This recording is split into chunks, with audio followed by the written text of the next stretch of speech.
Sheila Lattisaw grew up the daughter of a prostitute in Los Angeles. As the oldest of 7 children, the burden of parenting often fell on her young shoulders.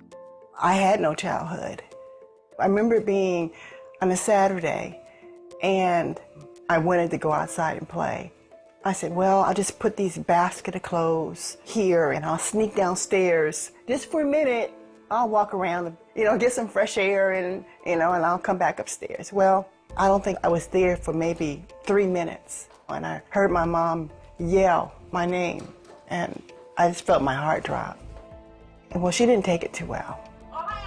And I paid for it. I paid for it. It was times like that it was hard. When Sheila was 7, her mother had a nervous breakdown. The children went to live with different relatives. Myself and my oldest brother stayed with my grandma. And I think that was one of the happiest times of my life, actually, because I got to be a little girl then. Sheila attended Catholic school and learned about God. She vowed her life would be different from her mother's. I loved getting up and going to church. It was just my time, And if anybody asked me, what are you going to be when you grow up? I'm going to be a nun.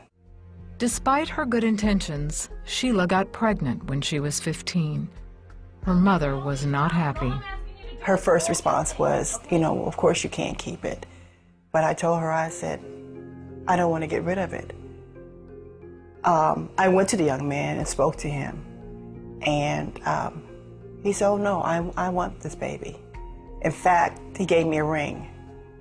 And he said that you're going to keep this baby. He said, you're going to finish school. And when you finish school, we're going to get married. 2 months after her daughter was born, Sheila's fiance got into an argument with someone and was shot and killed. At 16, Sheila felt like her life was over. I felt lost. I felt like at one point I had some hope. All my hope was just gone. I didn't know what to do. Sheila's mother tried to convince her to try prostitution, but Sheila resisted. She finished high school, moved out, and married. After the birth of her second baby, Sheila felt her life was falling into place. I'm finally happy. I'm finally getting the brass ring.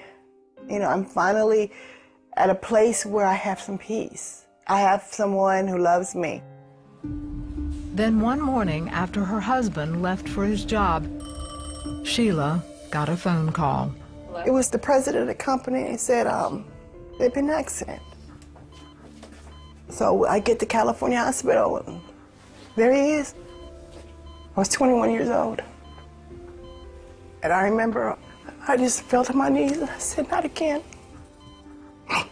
Not again. After his death, Sheila was devastated.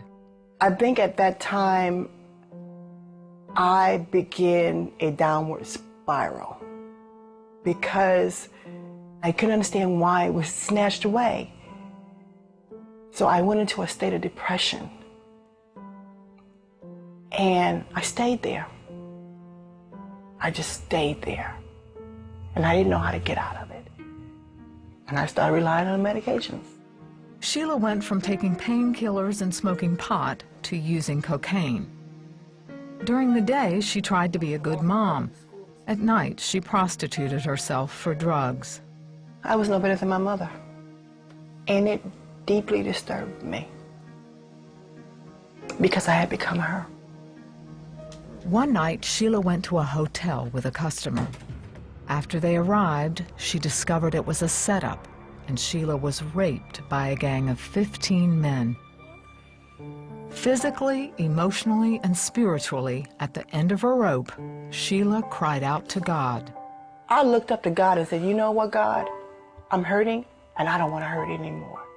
I'm tired of the life that I'm living. Only person who can help me right now is you, God.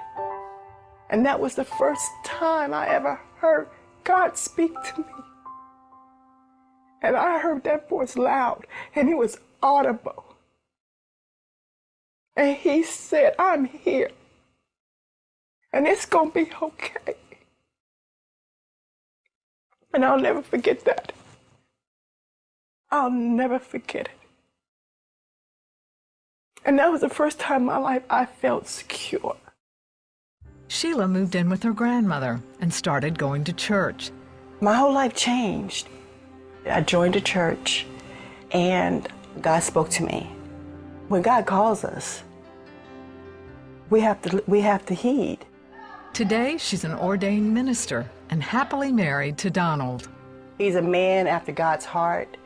We've been able to build a relationship based on the love of God, and that makes a difference. Sheila is grateful for the new life she has found in Christ. You know, it's like that butterfly. A butterfly has to go through a metamorphosis. He has to struggle to be able to gain his wings. When we become that new creature, we get our wings because we are that new creature. And God has built us up from the inside out, just like that butterfly.